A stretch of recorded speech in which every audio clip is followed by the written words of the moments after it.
Bonjour à tous et bienvenue sur Park Trips and Beyond, le blog qui vous parle des coulisses de Park Trips. Aujourd'hui, je vous propose une vidéo où je vous explique comment on utilise Streamlabs OBS, qui est un logiciel qui permet de diffuser en live des vidéos dans le cadre de notre streaming.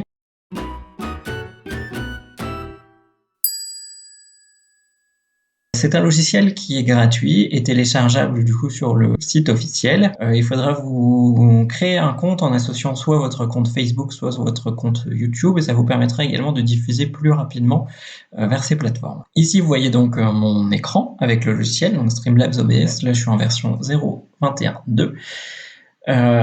Et je voulais vous montrer, avant de commencer, quelques paramétrages qui vous seront utiles. Tout d'abord, dans la partie stream, vous allez pouvoir soit paramétrer un type de stream personnalisé, ou alors un service de streaming classique. Donc si vous faites uniquement du streaming sur YouTube ou sur Facebook, utilisez un service de streaming. Tout est pré-paramétré, il ne vous restera plus qu'à rentrer votre clé de stream. Au niveau de la sortie, quelque chose qui est important, c'est l'encodeur. Je vous invite à regarder si vous avez hardware qui est disponible.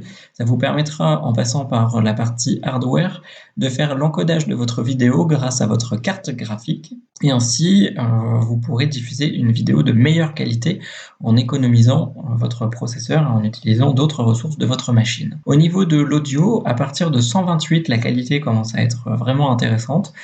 Nous, on a testé, donc on est sur 160, ce qui est pas mal pour notamment des parties un peu plus musicales.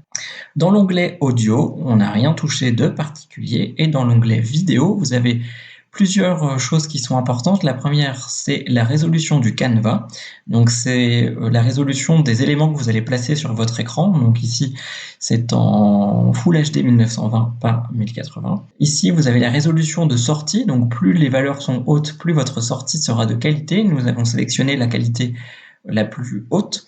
Donc tout dépend bien sûr de votre qualité de connexion à Internet. Si vous avez la fibre par exemple, vous pourrez aller jusqu'à des résolutions comme celle-ci. Ensuite, l'autre chose qui est importante, c'est le nombre d'images par seconde que vous voyez ici. Il est possible d'avoir des valeurs par défaut. Nous, étant donné qu'on ne diffuse pas de vidéo mais juste de la webcam, 30 est une valeur qui est suffisante pour nous. Si vous faisiez par exemple du jeu vidéo, ça serait peut-être pas suffisant, mais en tout cas je vous invite à le tester pour pouvoir vérifier si votre machine le supporte, si votre connexion internet le supporte, et ensuite de voir le résultat qualitatif sur un stream de test. Autre élément important, ici en bas je me suis affiché quelques statistiques. Donc ici on a le pourcentage d'utilisation du processeur, donc ça permet de savoir si je demande pas trop, donc si la résolution est adaptée. Ici, c'est le nombre d'images perdues. Donc encore une fois, c'est une combinaison de la résolution, mais également de la bande passante que j'ai grâce à mon opérateur Internet. Et ici, j'ai le débit, donc le débit utilisé pour envoyer le stream. Donc ça me permet d'être sûr de ne pas dépasser ce que mon opérateur m'autorise à envoyer, et ainsi être sûr que la qualité de ce que vous verrez sera au rendez-vous.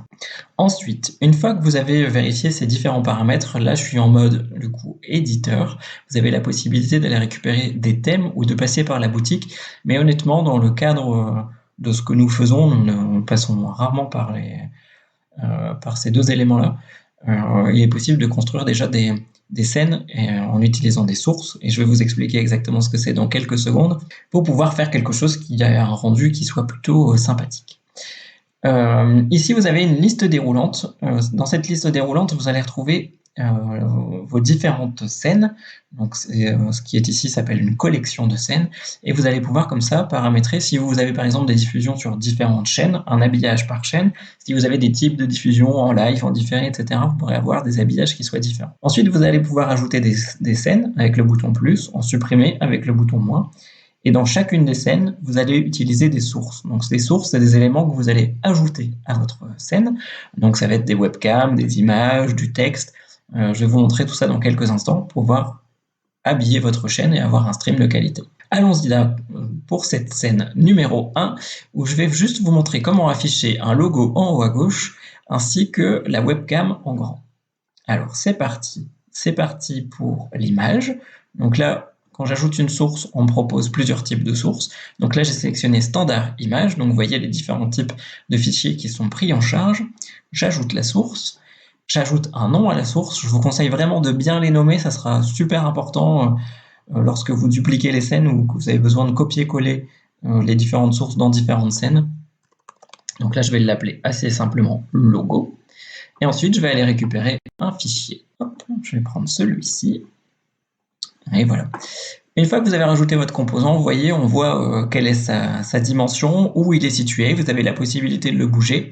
Vous avez la possibilité également de l'agrandir, de le rétrécir, etc. Donc vous le mettez à la taille qui vous va bien et ensuite vous venez le poser là où vous en avez besoin. Lorsque vous approchez des bords, les éléments viennent se coller au bord, ce qui est assez pratique. Et si vous voulez ajuster vraiment un peu plus finement, vous pouvez utiliser également les touches de votre clavier, donc les flèches, pour pouvoir le placer. Donc là, par exemple, j'ai mis un petit bord autour. Ajoutons maintenant la webcam. La webcam sera toujours dans les sources standards, dispositif de capture vidéo. Donc là, je vais l'appeler webcam. Donc ici, on retrouve la webcam. Dans la résolution, je vais sélectionner une résolution personnalisée donc, qui équivaut à la taille de mon Canva pour avoir un streaming qui soit de bonne qualité et une prise de vue qui soit également de bonne qualité.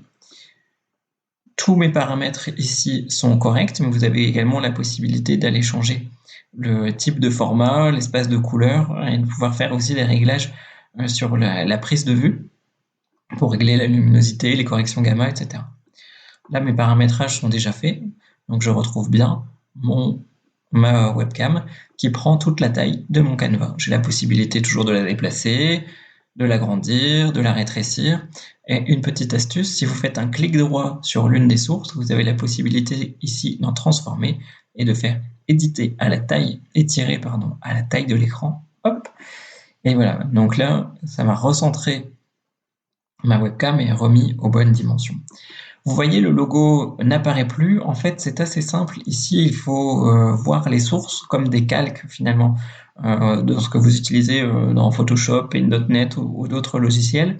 Plus votre source est en haut, plus elle est devant par rapport aux autres. Donc là, je vais juste glisser le logo devant la webcam, et là, il va passer devant.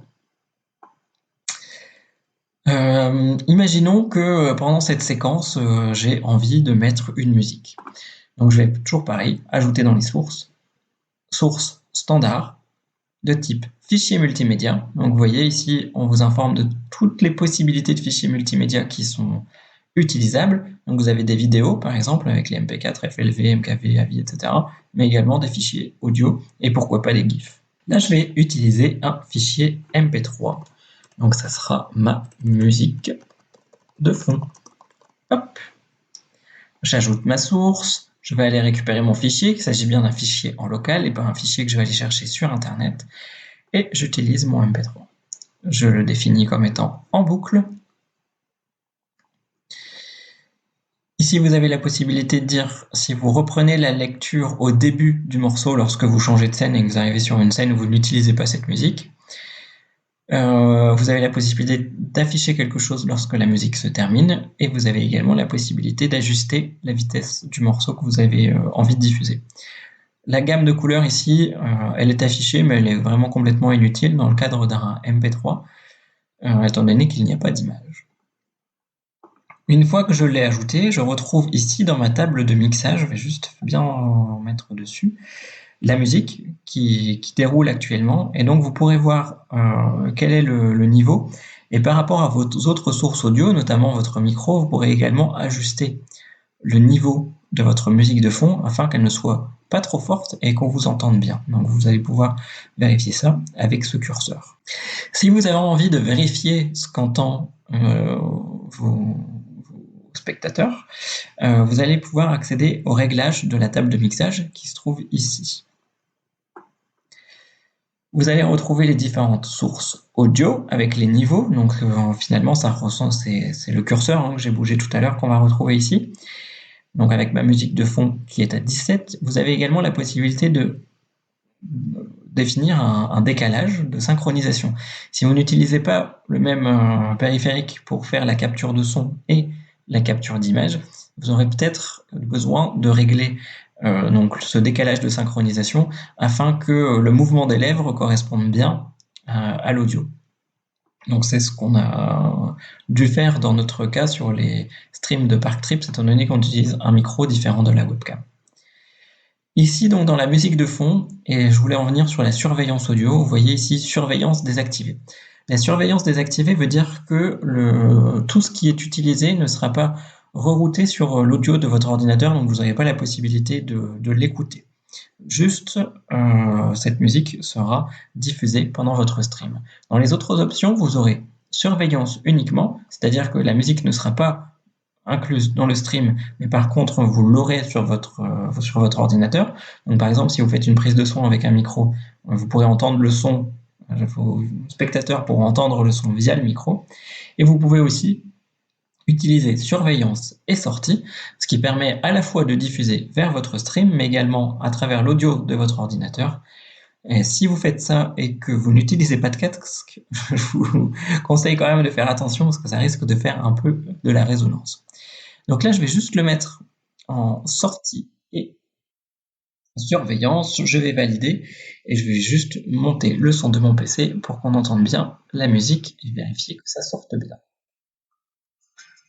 Parfait. Ça fonctionne. Donc là, on va dire qu'on a notre première scène. Donc le son, on va utiliser le micro de la webcam. Alors on a un logo et on a également une musique de fond. Imaginons que je souhaite créer une nouvelle scène. Dans cette scène, je vais vous diffuser une image en gros plan et je vais conserver ce logo et je veux mettre donc la webcam plutôt en bas à droite. Donc vous avez la possibilité de faire des copier-coller de vos sources. Donc là, je suis sur la scène 1, je vais prendre le logo, je vais faire copier, je vais dans la scène 2 et je vais pouvoir le coller. Et voilà, votre logo est arrivé.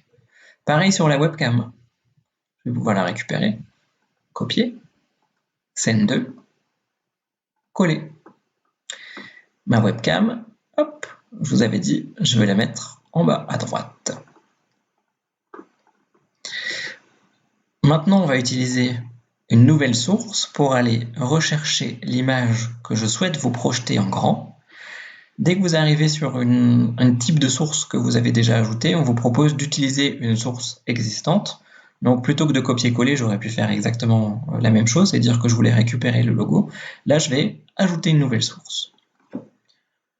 Donc là, ce sera ma grande image qui fera tout l'écran et je vais aller récupérer un fichier pour pouvoir vous le diffuser. Toujours pareil, petite astuce, transformer, adapter à l'écran. Donc là, j'ai une image qui n'est pas dans la bonne résolution. Donc je vais juste, hop, faire en sorte qu'elle prenne toute l'image. Voilà. Et donc là, dès que vous ajoutez une source, elle se retrouve finalement devant toutes les autres. Donc là, je vais juste la mettre en arrière-plan, histoire que la caméra et le logo arrivent devant. Donc vous voyez, c'est assez simple d'avoir quelque chose qui soit assez qualitatif finalement. Vous avez également la possibilité de rajouter des textes. Donc si vous voulez faire des titres au fur et à mesure de votre section de stream, vous pouvez également rajouter une scène par section de votre stream. Je vous en ai parlé sur le blog. Il est également possible de rajouter des sources HTML. Donc si vous souhaitez par exemple diffuser un site internet, mais moi j'ai également fait et je vous ai partagé dans les sources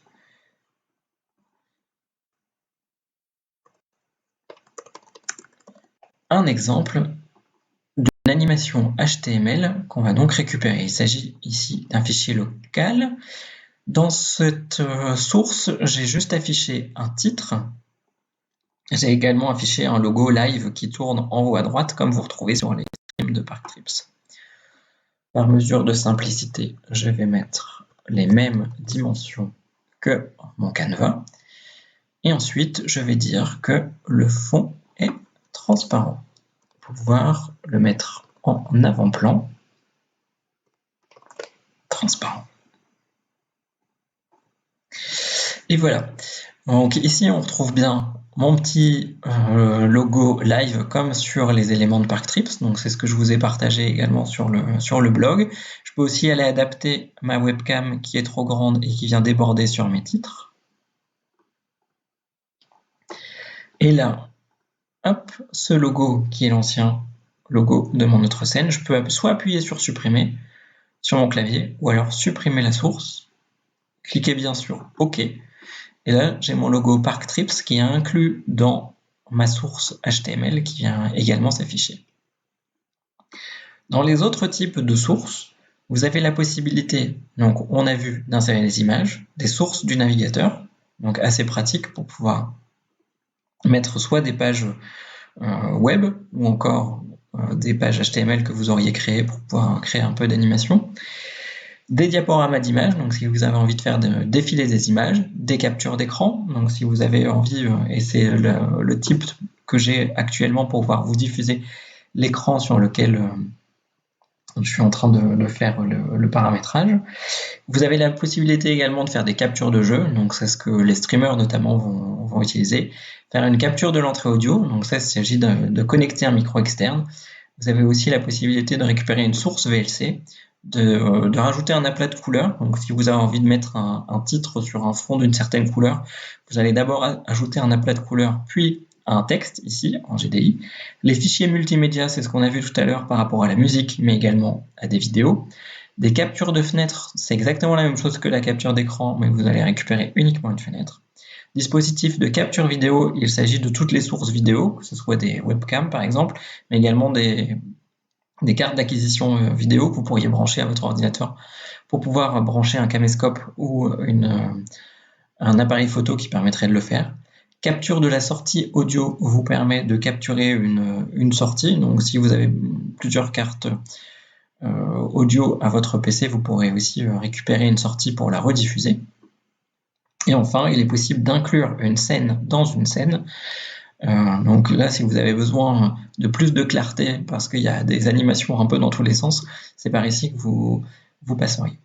Ensuite, vous avez toute une collection ici de widgets qui peuvent être pratiques, qui encore une fois sont plutôt destinés à ceux qui font du gaming, mais vous avez notamment le compteur de spectateurs qui peut être pratique. Ça vous permet d'afficher le nombre de personnes qui vous regardent en live directement dans votre fenêtre, mais vous avez également la boîte de chat qui vous permet d'afficher les messages que vous recevez au fur et à mesure.